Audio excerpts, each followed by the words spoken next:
So what we'll do is we'll move on now and we'll just talk about the experience section with the current role that you've got. This is more, I suppose, real estate for you to elaborate what you do using the keywords and then to get that ideal target market to really want to contact you. So when you are in business, there's no right or wrong. Like if you're looking for a job and you're using LinkedIn as a career management tool, you would simply, in the experience section, list your responsibilities, and you would then list the achievements that you've delivered in each of the roles that you've worked in.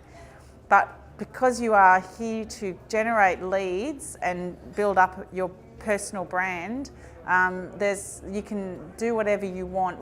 So you're basically providing information to help them decide that they need to speak with you. If you ran out of room up the top because you've only got 2,000 characters, you can then use the experience section.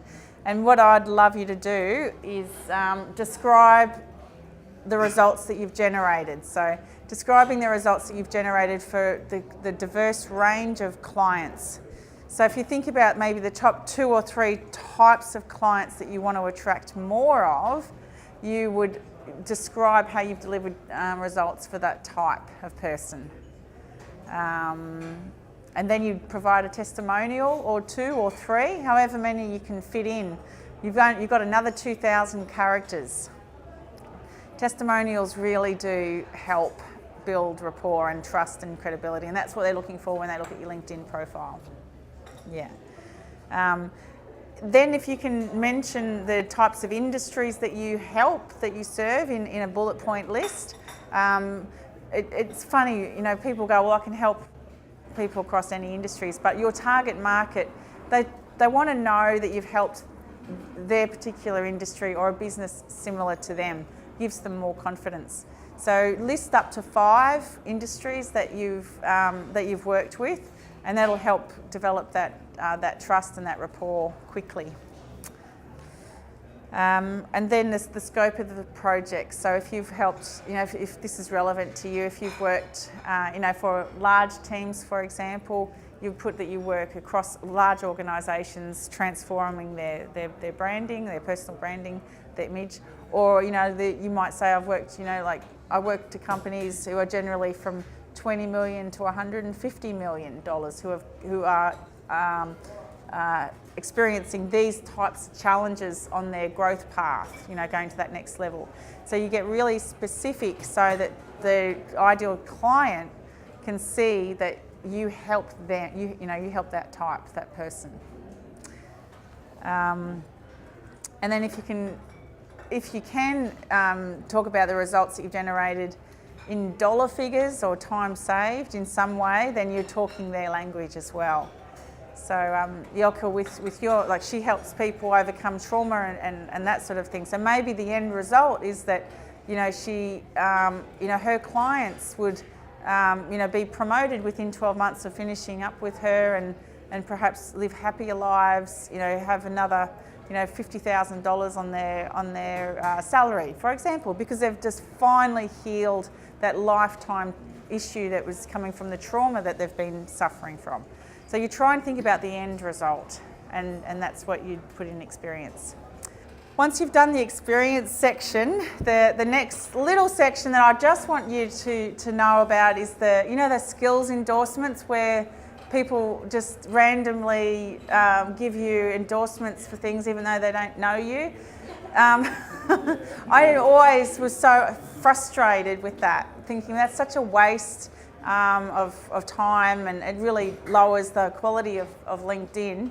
But I actually found out that it's big on search engine optimization. So if you're like an accountant or a business coach or whatever you claim to be, and if you've been endorsed for those skills hundreds of times on LinkedIn, when someone is searching on LinkedIn for that type of service provider, that's one of the elements that will help LinkedIn rank you up to be up there. So it is worth paying attention to become endorsed for the particular skills that you want to be known for.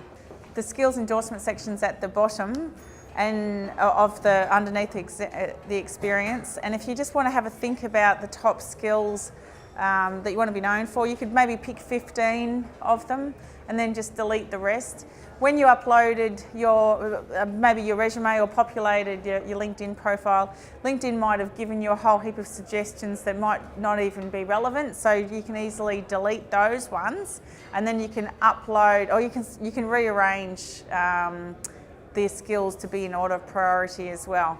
Because if whatever's number 1, 2 and 3 is what LinkedIn will suggest to other random people to actually endorse you for, so you can sort of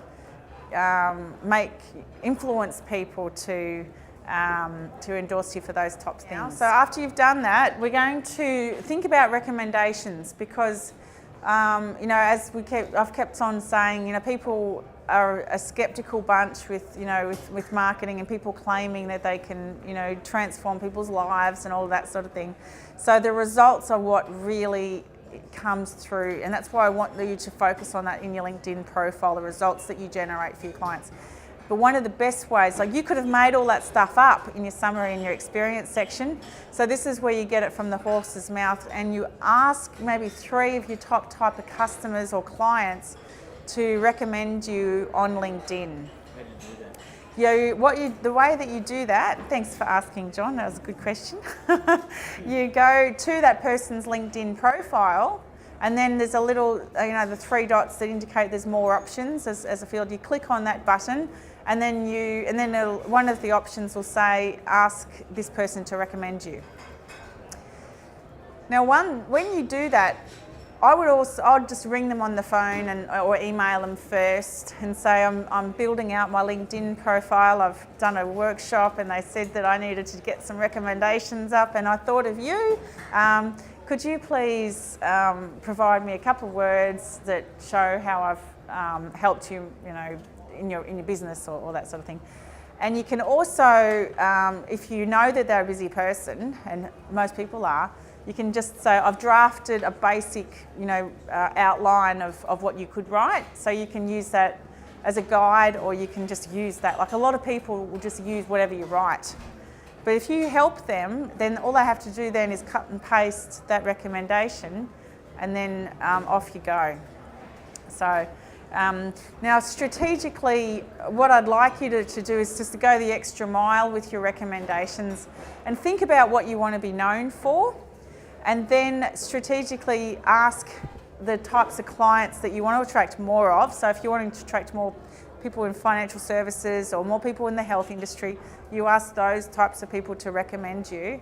And then you say, I'd particularly like to let people know that I've helped you develop leadership skills, for example. Or I'd like my marketing and branding strategy, the way that I helped you with the strategy to be highlighted in the referral. So you're giving people the point of, the main focus that you want the recommendation to talk about. Because then what you can then do is the next person that you draft the recommendation for, you talk about another thing that you want to be known for. So it might be your quality of service, or it could be your online portal was really good for your membership program. Or it could be different elements of the service that you offer. So if the recommendations are all highlighting some of the benefits and the key awesome things that you provide as part of your total products or service, someone's going to read those, they're going to get a really good understanding and have the confidence that what you provide is a good, well-rounded solution. Okay? Now they take a long time, you have to follow up about 3 times. And then, maybe a little bit more than that, but they're so worth it. Like, this is the gold on your resume, because this is where it's validating everything that you say. It's validating, and it's coming from their LinkedIn profile. And once you've got it, then you can use it in your website copy as well, because it's online, so it's totally leveraged. So that's a sort of an ongoing process, and if you can be, as I said at the start, you're a business owner, but I think 30% of your time would be spent business development, sales, marketing functions. And so just asking, having in the, even I've got it in my systems, you know, talking about systems. I have a system where as soon as I get I've received a thanks, you know, you've helped me achieve this, I have an email template in my CRM that I'll just click on saying, that's great to hear. I'm actually building out my recommendations. Would you mind putting those comments into a recommendation in LinkedIn? Or Facebook or Google, whatever they like. I give them a couple of options because you don't want to waste it. Okay, so once you've done that, then we can move on to the media side of LinkedIn, and this is where it'll make your LinkedIn profile pop. And I know there's a few people who've got really cool things going on in their media. Like people I've seen already, you're uploading footage of when you're talking on stage. You're uploading images of books that you've been reading or that you've actually written. Litsa has done some work previously by uploading some testimonials. Yes. So there's some really, really awesome, powerful ways, and I'm going to show you a couple of ways that you can use. The first one is a link to a web page. So you can link them to go straight to the landing page on your website that would entice them to provide their email address, and then you'll be able to see from Google Analytics that traffic's come from LinkedIn. So you can see straight away your return on your investment. Then you've got some other little images that you can use. So when I get a good comment from a client, or you know, someone's told me something awesome, what I'll say is, that's really great. Do you mind if I use that as a testimonial? And when they do, I'll go into a little software platform called Canva, and I'll create a little image, and I'll ask if I can use their photo, and I'll show you this like that.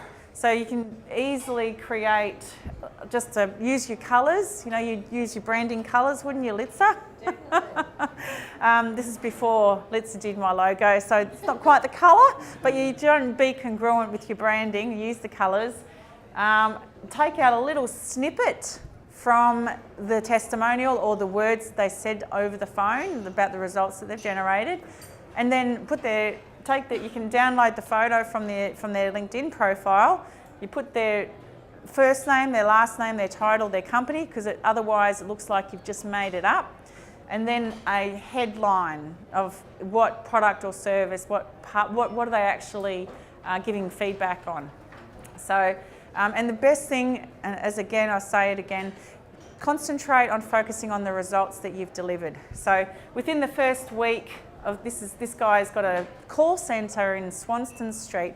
Within the first week that we were developing his profile for him and reaching out to clients, prospective clients, he generated a client just from that. So the first week. So usually I say it takes about 3 months because I don't want to overpromise and under-deliver. So I say that in the feedback there. So just make sure you've got about 28-point plus size font so people can read it without having to click on it. So it just appears really easily under your summary section. And you can upload media under your summary section and under your experience section as well. So there's lots of different places you can use it.